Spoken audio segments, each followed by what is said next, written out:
Nous sommes en 1933. La ville, Le Mans. Une maison d'apparence ordinaire, rue Bruyère, devient le théâtre d'un crime abominable. Deux bonnes, les sœurs Christine et Léa Papin, assassinent sauvagement leur maîtresse et sa fille. La barbarie de l'acte choque la nation. Elle déclenche une tempête de débats sur la lutte des classes, la santé mentale et la face obscure de la nature humaine. Voici l'histoire des sœurs Papin. Une histoire de désespoir, d'isolement et, finalement, de folie. Christine et Léa Papin viennent au monde accablés par le malheur.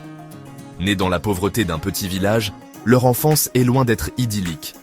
Leur père, alcoolique notoire, aggrave les malheurs de la famille. Des rumeurs d'inceste avec leur sœur aînée, Emilia, entachent encore plus leur univers. Emilia, incapable de supporter le poids de son secret, trouve refuge dans un asile. Cet événement marque durablement Christine et Léa. Leur mère, dépassée et incapable de faire face, les envoie loin d'elle. Elles sont séparées, placées dans différents orphelinats et institutions religieuses. L'abandon, la dure réalité de la vie en institution, laissent une marque indélébile sur leur jeune psychisme. Elles se raccrochent l'une à l'autre, ne trouvant de réconfort que dans leur souffrance commune. Les années passent. Christine et Léa, devenues jeunes femmes, se retrouvent. Elles sont engagées comme domestiques dans la maison de René Lancelin, un avocat à la retraite, et de sa femme, Léonie. La vie chez les Lancelin est stricte et exigeante. Les sœurs doivent être invisibles, silencieuses, leur vie dédiée au maintien du train de vie bourgeois de leurs employeurs. Elles sont confinées dans leur chambre mansardée, isolées du monde extérieur.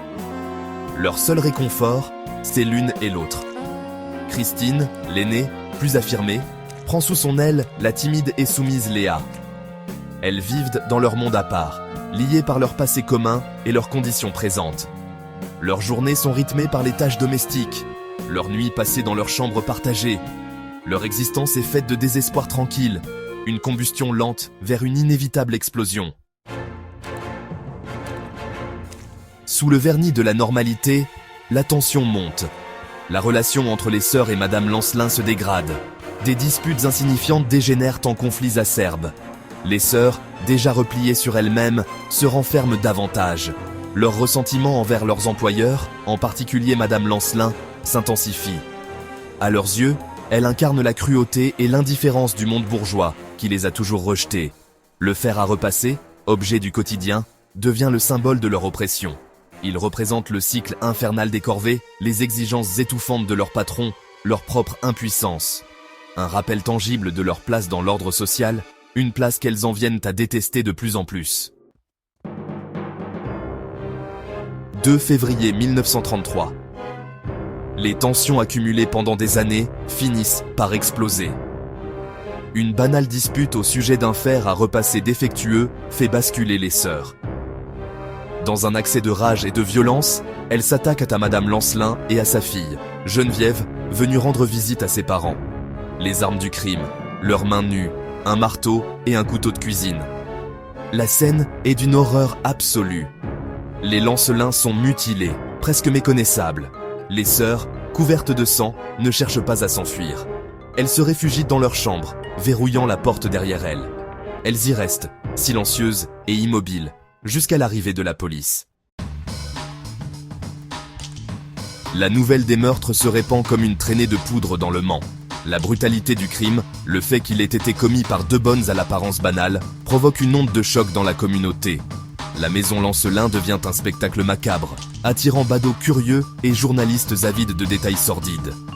L'affaire devient rapidement une sensation nationale. La presse, avide de sensationnel, dépeint les sœurs comme des tueuses de sang-froid aux motivations obscures. Le public est à la fois horrifié et fasciné. L'affaire fait écho à des angoisses profondes concernant la lutte des classes, les femmes et la fragilité de l'ordre social.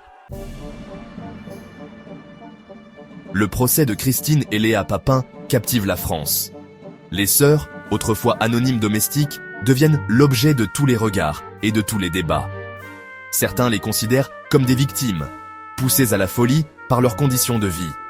D'autres les voient comme des criminels de sang-froid qui méritent toute la rigueur de la loi.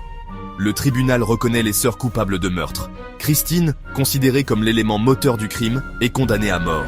Sa peine sera ensuite commuée en prison à perpétuité. Léa, jugée sous l'emprise de sa sœur aînée, est condamnée à 10 ans de réclusion. Elle sera libérée au bout de 8 ans.